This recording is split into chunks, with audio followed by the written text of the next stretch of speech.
अस्सलाम वालेकुम जी। कैसे हैं आप सब? उम्मीद करती हूँ कि आप सब खैरियत से होंगे। वेलकम है आप सबका रिदास किचन में। आज मैं आपको मतंजन बनाना सिखाऊंगी, तो चलिए स्टार्ट करते हैं। तो सबसे पहले हम अपनी प्यारी सी पतीली में 2 गिलास चीनी डालेंगे। जिस गिलास से आपने चावल लेने हैं उसी गिलास से आपने चीनी लेनी है और फ्लेम इसके नीचे मैंने ऑन कर दी है। आधा गिलास मैंने पानी लिया है। जिस गिलास से आपने चावल लेने हैं उसी गिलास से पानी डालना है।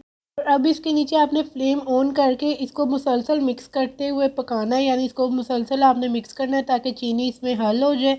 तो देखिए इसमें चीनी अच्छे तरीके से हल हो चुकी है। अब आपने क्या करना है कि इसको ऐसे ही छोड़ देना है पकने के लिए कि इसमें एक उबाल आ जाए।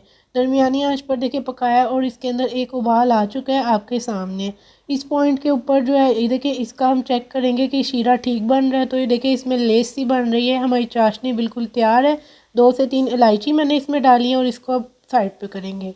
जी, फर्स्ट स्टेप में हमने चाशनी बनाई। अब हमारा सेकंड स्टेप है, उसके अंदर हम चावल उबालेंगे। तो स्टेप 2 में हम क्या करेंगे, एक बड़े साइज़ की पतीली लेंगे, उसके अंदर 1 लीटर पानी डालेंगे और इस पानी को ढककर अच्छे तरीके से गर्म होने देंगे। फ्लेम यहाँ पे आपने हाई रखनी है। जब पानी अच्छे तरीके से गर्म हो जाएगा तो आपने इसके अंदर 2 टीस्पून ऑयल डालना है।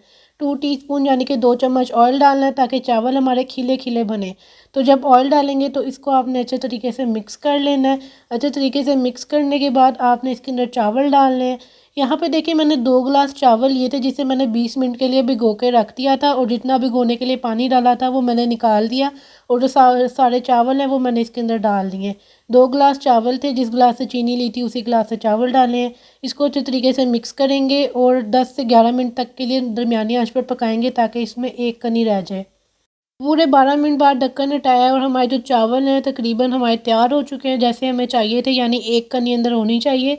तो ये देखिए इस तरीके से अच्छे तरीके से चावल जो है ना हमारे फूल चुके हैं और जो है ना बिल्कुल नरम से हो गए हैं।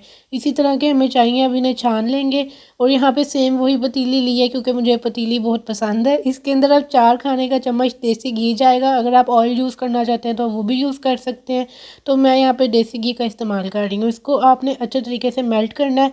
फ्लेम यहाँ पे मैंने दरमियानी रखी है और जो आपने चाशनी बनाई थी ना वो सारी चाशनी ना इसमें डाल देंगे। चाशनी आपने पहले बना के रख लेनी है ताकि थोड़ी सी ठंडी हो जाए। चाशनी में जो है ना आपको एक उबाल लाना है, यानी कि एक उबाल जब आएगा उसके बाद हम चावल डालेंगे। तो आपके सामने के चाशनी और ऑयल जो है ना पकने लगे, इसमें एक उबाल आ गया है।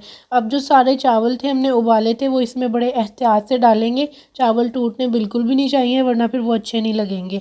अब इसे जो है ना हम पकने देंगे इसके अंदर चाशनी में चावलों को, ताकि जो है ना चाशनी चावलों में अच्छे तरीके से मिक्स हो जाए। तो 5 से 6 मिनट पकाएंगे। जी, पूरे 5 से 6 मिनट बाद आप लोग देख सकते हैं चाशनी जो है चावलों में अच्छे से जज़ब हो चुकी है। थोड़ी-थोड़ी चाशनी इसमें होनी चाहिए क्योंकि हमने इसे दम देना है। अब इस पॉइंट पर आके आप लोग चाहें तो इसके अंदर जो भी आपने ड्राई फ्रूट्स वगैरह डालने हैं वो डाल सकते हैं। हमें सिंपल पसंद है तो हम सिंपल ही रखेंगे। तो अब मैं इसके अंदर फूड कलर्स डाल रही हूँ, ज़र्दा रंग और रेड कलर और जो ग्रीन कलर है। अब इन तीनों कलर को मैंने इसी तरह डाला है, पानी में मिक्स नहीं किया। तो अब इसको कवर करके बिल्कुल जो लो फ्लेम होती है ना दम वाली, उस पे हम रखेंगे और 9 से 10 मिनट के लिए रख देंगे। तो जी देखिए हमारे चावलों को दम आ चुका है। माशाल्लाह से कितने ज़बरदस्त चावल लग रहे हैं। अब इसको बस अच्छे तरीके से मिक्स करेंगे तो 3 से 4 मिनट में हमारा जो मतंजन है वो बिल्कुल तैयार हो चुके हैं। मैंने इसमें कोई भी ड्राई फ्रूट नहीं डाला क्योंकि हमें इतना पसंद नहीं है। तो ये थी मेरी आज की आसान सी और सिंपल सी रेसिपी मतंजन की, जो आप लोग बना सकते हैं अब ईज़िली। कोई मुश्किल नहीं होगी। आपको वीडियो पसंद आई है तो लाइक करें, चैनल पर नए हैं तो सब्सक्राइब करें। इंशाल्लाह मिलते हैं नेक्स्ट वीडियो में। अल्लाह हाफ़िज़।